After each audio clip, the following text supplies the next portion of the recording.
Bonjour à tous et soyez bénis au nom de Jésus-Christ. Ici l'apôtre Junior Endon, votre humble serviteur qui est là ce matin pour partager la parole de Dieu avec vous.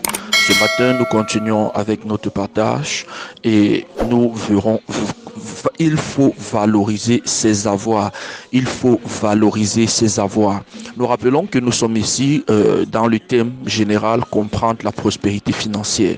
Dans le livre de Luc au chapitre 19 du verset 13 au verset 15, il est écrit: il appela 10 de ses serviteurs et il donna 10 000. Et il leur dit: faites-les valoir jusqu'à ce que je revienne. Mais les concitoyens le haïssaient et ils envoyèrent une ambassade après lui pour dire: nous ne voulons pas de cet âge que cet homme règne sur nous. Lorsqu'il fut de retour, après avoir été investi de l'autorité royale, il fit appeler auprès de lui les serviteurs auxquels il avait donné l'argent afin de connaître comment chacun l'avait fait valoir. Bien aimé, ici c'est la parabole des mines. Et vous savez, la parabole des mines dans le livre de Luc, c'est la parabole des talents dans le livre de Matthieu, parce que nous reverrons la même histoire dans le livre de Matthieu au chapitre 25.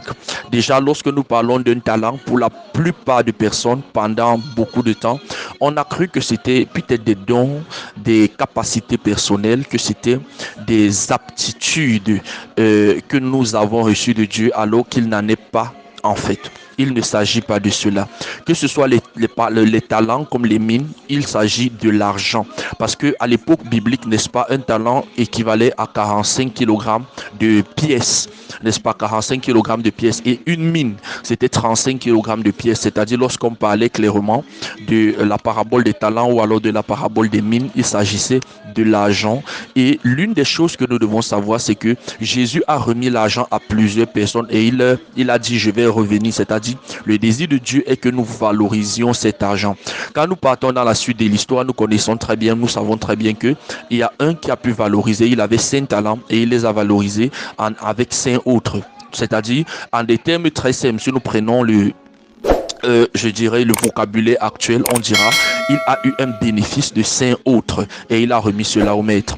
Maintenant, dans le deuxième passage, il y a celui qui a eu 3, n'est-ce pas? Il a eu 5 autres et il a remis ça au maître. Et dans le troisième passage, il y a quelqu'un qui n'a rien eu. Il a eu un talent et il est parti cacher. Et quand il est revenu, il a remis le même talent au maître. Maintenant, voici ce que nous devons comprendre à partir de ceci.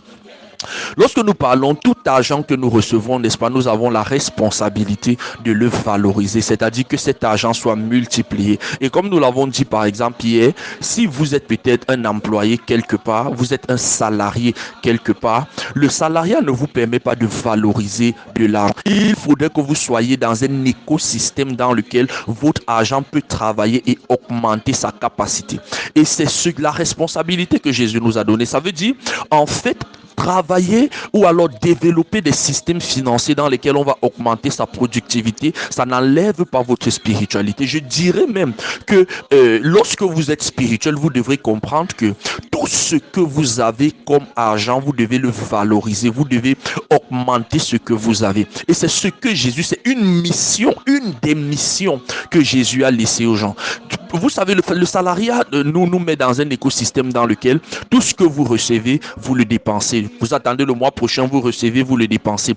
Et c'est pourquoi, comme je l'avais dit, il faudrait mettre de côté une partie de ce que vous gagnez, n'est-ce pas, qui va travailler pour vous et augmenter la productivité. Ça, c'est l'une des responsabilités des missions même que nous avons. Parce que beaucoup de temps, quand nous voyons la parabole des talents, nous avons cru que ce sont les dons, les talents naturels. Peut-être que moi, j'ai le don de chanter et il ne s'agit rien de ça. Il s'agit de l'argent dans tous les sens. Donc, ça n'a rien à y voir en dehors de l'argent.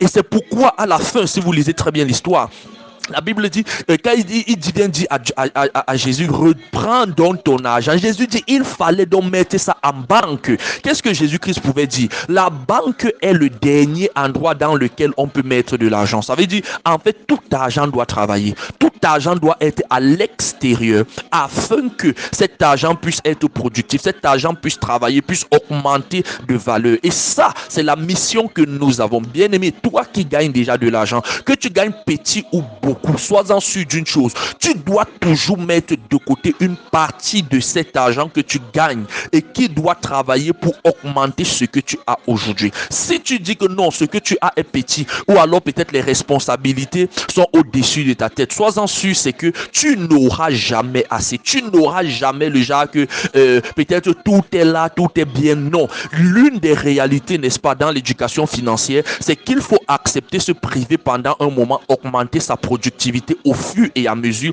afin de gagner avec le temps. Vous vous imaginez un peu que si vous gagnez peut-être un exemple, 30 000 francs par mois et que vous dites que vous mettez de côté 5 000 francs qui va aller dans le côté d'épargne et d'investissement. Et lorsque vous allez le faire, les 30 000 que vous avez 5 000 qui ira dans ce sens. Maintenant, sur ces 5 000 qui seront la base de votre capital de demain, lorsque vous allez développer une activité, imaginons peut-être que cette activité vous donne une rentabilité de 2% par mois. Vous vous imaginez les 2% par mois, lorsque ça va augmenter à l'échelle d'un an, ça vous fera déjà un capital qui ne sera plus 5 000. Ou alors avec les 5 000 que vous avez l'habitude de mettre, ça va vous donner quelque chose de plus. Et quand vous allez continuer comme ça, vous vous rendez compte que avec les 25 000 que vous aviez l'habitude de vivre en reste par mois, dans peut-être 2-3 ans, vous pourrez commencer à vivre avec 50 voire 60 000. Pourquoi? Parce que les intérêts composés qui ont été générés, ça vous donnera quelque chose de plus grand. Et c'est ce que Jésus-Christ a dit. Maintenant, regardez une leçon que Jésus-Christ a donnée. Le premier a gagné 5, il a dit repas avec. Le deuxième a gagné 3, il a dit repas avec. Le premier qui n'avait rien gagné, n'est-ce pas? Il a dit donne ce talent à celui qui a gagné 5. Qu'est-ce que ça veut dire?